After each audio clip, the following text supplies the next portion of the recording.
Hi Romans, here we are standing at Roman street level, modern day Roman street level, above the Theater of Pompey.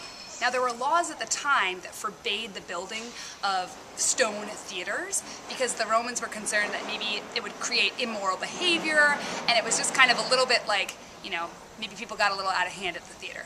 But the Roman statesman and politician and senator, Pompey the Great, he still decided that he wanted to build a theater, but he pretended that he wasn't building a theater.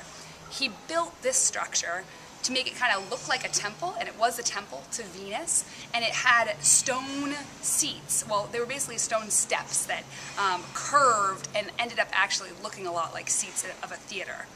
And later on, plays just kind of happened to take place there. So it kind of seems as if he really wanted to build a theater and get around that rule. So way underneath our feet right now, we can't actually see the remains of the Theater of Pompey.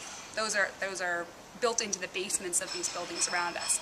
But what we can see is that the buildings that were built later in this area were built on the ruins of the Theater of Pompey. And that's why we see this curved shape. So you can imagine, just as a theater might have a half-moon shape so that everybody can see the stage, these buildings imitate that architecture because they were built on the ruins of the Theater of Pompey, which was also curved.